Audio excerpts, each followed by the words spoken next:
کرتا ہوں۔ اپنے عزیز طلباء سے میں یہ بات کہوں گا کہ آپ یہاں ادارے میں تشریف لائے، اللہ نے آپ کو یہاں منتخب کر کے پہنچایا۔ علم سے خوب استفادہ کیجیے۔ اکابرین جیسے بننے کے لیے ویسے ہی علم کے لیے محنت کی ضرورت ہے۔ اللہ آپ کو عالم بنائے، چوٹی کا عالم بنائے،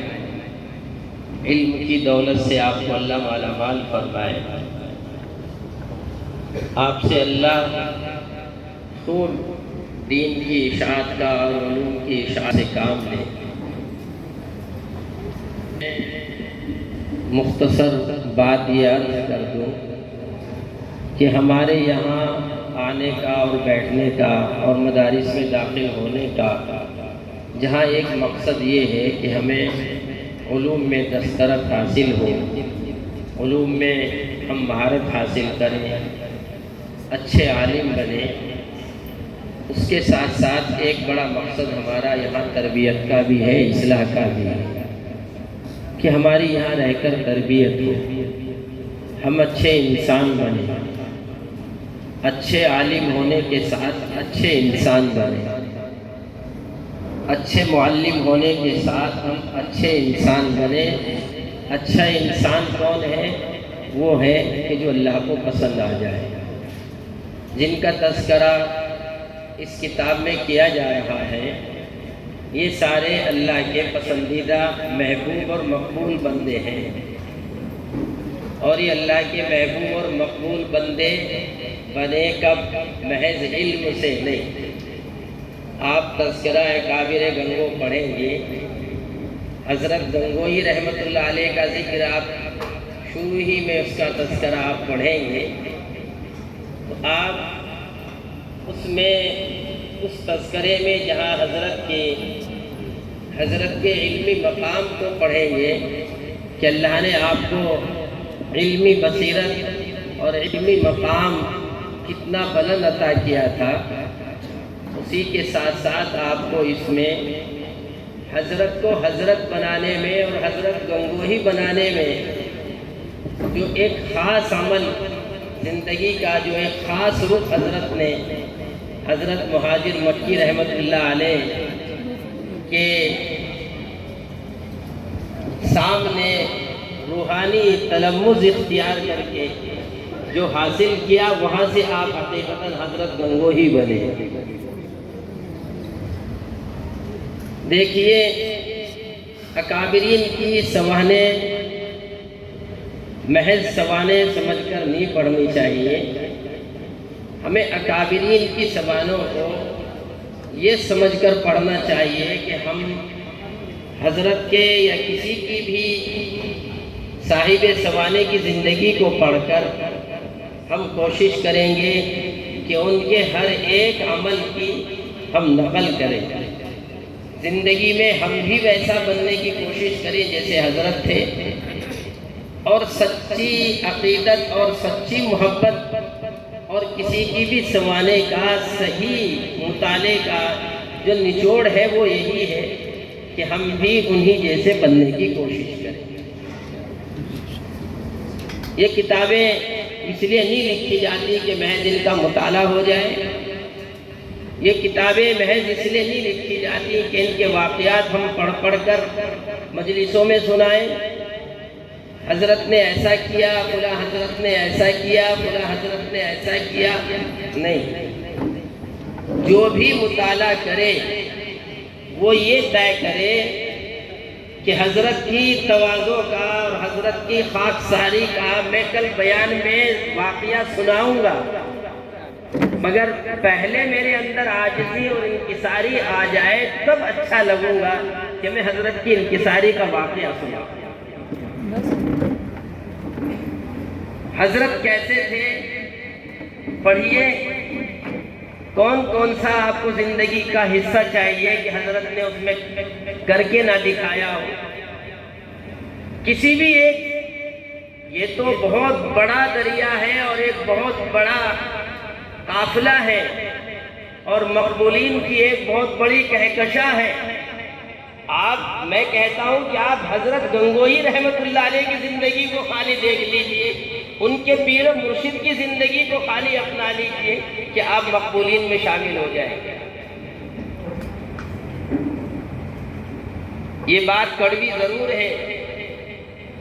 کہ مقررین اور طلباء اور علماء اور ہم خود واقعات کو محض واقعات بیان کر کے سنائیں اور داد و دہش حاصل کر لیں، یہ ہوتا بھی ہے، مگر یہ بہت بڑی ان کتابوں کے مطالعے کی کمی ہے کہ اگر انسان یہ کر رہا ہے۔ صحیح مطالعہ کتاب کا یہ ہے کہ انسان جو پڑھے صبح سے اس پر اس کا عمل ہو جائے۔ حضرت کا عفو درگزر کیسا تھا، حضرت کے اندر عاجزی انکساری کیسی تھی، دوسرے کا دل نہ ٹوٹے، حضرت نے اس کا کتنا خیال کیا۔ حضرت غالباً حضرت نانوتوی رحمت اللہ علیہ کا واقعہ کتنی مرتبہ آپ حضرات نے سنا کہ ایک گاؤں کے دیوبند کے ایک صاحب نے حضرت کی دعوت کر دی۔ جب دعوت کی تو اس وقت موسم صاف تھا، کچھ دیر کے بعد دوپہر کی دعوت تھی تو بارش شروع ہو گئی، اتنی بارش کے گھٹنوں تک پانی چلا گیا، موسم بھی سردی کا۔ اب وہ صاحب بھی یہ سوچ کر کہ حضرت کیا تشریف لائیں گے، اتنی بارش ہو رہی ہے، گھٹنوں پانی ہے، سردی کا موسم ہے، حضرت تو یقیناً نہیں آ پائیں گے۔ اس نے کھانا بھی نہیں بنایا اور حضرت تو اتنے ہی پانی میں اور ٹھٹرتے ہوئے ان کے گھر پہنچ گئے وقت پر۔ اب وہ دیکھ کر حیران و پریشان، بہرحال جو بھی تھا حضرت نے تناول کیا اور واپس تشریف لے آئے۔ اب ٹھنڈ کے موسم میں اتنے پانی میں جانا اور آنا، ظاہر بات ہے کہ یہ حضرات تو ویسے بھی نفیس طبیعت لیے ہوئے ہوتے تھے، بخار چڑھ گیا، حضرت کی طبیعت بگڑ گئی، بخار بھی بہت تیز آیا، مگر حضرت دارالعلوم میں واپس اسی طرح اگلے روز تشریف لائے جیسے معمول کے مطابق آیا کرتے تھے۔ کسی نے کہا حضرت آپ کو اتنا تیز بخار ہے، آرام کر لیجئے۔ فرمانے لگے کہ میں آرام تو کر لیتا، مگر بات یہ ہے کہ جب میں حاضر نہیں ہوں گا لوگ مجھے معلوم کریں گے کہ کہاں ہے حضرت، تو بتائیں گے کہ حضرت کو بخار ہو گیا۔ میری یہ بات اور میری اس تکلیف کا تذکرہ اس صاحب خانہ تک بھی جائے گا جس نے میری دعوت کی تھی، وہ بیچارہ یہ سوچے گا کہ وہ حضرت کے بخار چڑھنے کا سبب میں بن گیا، اس کو تکلیف ہوگی اس بات سے کہ حضرت کی میں نے دعوت کی تھی اور حضرت کو بخار میری وجہ سے چڑھ گیا، اس لیے میں اس کو تکلیف پہنچانا نہیں چاہتا۔ یہ ایک واقعہ ہے، کتنی مرتبہ ہم سنتے اور پڑھتے ہیں، مگر کبھی کیا ہم نے اس بات پر غور کیا کہ ہماری زبان سے کس کو کتنی تکلیف پہنچتی ہے، ہمارے اشاروں سے کس کو کتنی تکلیف پہنچتی ہے، ہمارے عمل سے کتنوں کو تکلیف پہنچتی ہے؟ کیا ہم نے بھی کبھی کسی کا اس طرح خیال کیا ہے کہ اس کو اتنی بھی تکلیف نہ پہنچے؟ رسول اللہ صلی اللہ علیہ وسلم نے تو حدیث میں فرما دیا تھا، مسلمان وہ ہے جس کے ہاتھ سے، جس کی زبان سے مسلمان محفوظ رہے۔ واقعات کو پڑھو، یہ اکابرین کیا ان کی سوچ تھی، کیسے ان کی اصلاحی سوچ تھی، اللہ نے ان سے دین کا اتنا بڑا کام اور اصلاح کا اتنا بڑا کام کیسے لیا؟ وہ سوچ بنانے کی فکر کرو، ویسا بننے کی فکر کرو، سوچ بدلے گی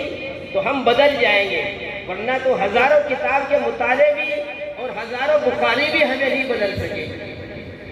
کونوا مع الصادقین میں اللہ نے یہی بات بتائی، یوں نہیں کہا کہ کونوا مع العلماء وکونوا مع المفتیین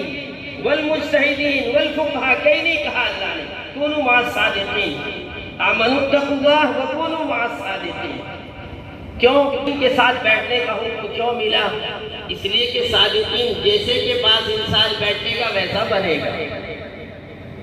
جیسے کی تربیت، جیسے کی دوستی، جیسا تم اٹھنا بیٹھنا رکھو گے ویسے بن جاؤ گے۔ اکابرین تذکرہ گنگو اس لیے لکھی گئی ہے تاکہ آپ اپنا اٹھنا بیٹھنا اور اپنی زندگی کے باقی ایام صلحاء کے ساتھ بنائیں، جو مربین ہیں، جو مصلح ہیں، ان کے ساتھ بنائیں۔ آپ ان اکابرین کی خانقاہوں سے جڑیں، یہ ان کا مقصد ہے لکھنے کا، تب آپ قولوا مع الصادقین ہو جائیں گے، اور انشاءاللہ اللہ آپ سے بھی وہی کام لیں گے۔ آج علم بہت ہے، اور دنیا کا آج علم کا ایک بہت بڑا میدان، ہر لائن سے ایک بہت بڑا میدان بن گیا ہے، مگر علم سے جیسے تذکرہ اکابر گنگو بننا اس علم سے بہت مشکل ہے۔ آج سب سے بڑی وجہ کہ ہمارا خانقاہوں سے تعلق نہیں، ہمارا اصلاحی جگہوں سے تعلق نہیں، اگر ہے بھی تو وہ صرف نام کے لیے تعلق ہے، اصلاح کے لیے تعلق نہیں، اپنے تعلقات کو بڑھانے کے لیے تعلق ہے، اصلاح کے لیے تعلق نہیں۔ میرے عزیز طلبہ، آپ سے مخاطب ہوں، یہ اکابرین تو اپنے وقت کے چوٹی کے اکابرین ہیں جو یہاں موجود ہیں، نعوذ باللہ میں پناہ مانگتا ہوں کہ ان کے تعلق سے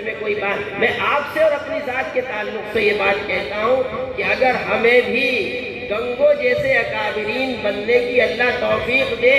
اور ہمیں یہ توفیق ملے، تو اس کے لیے ہمیں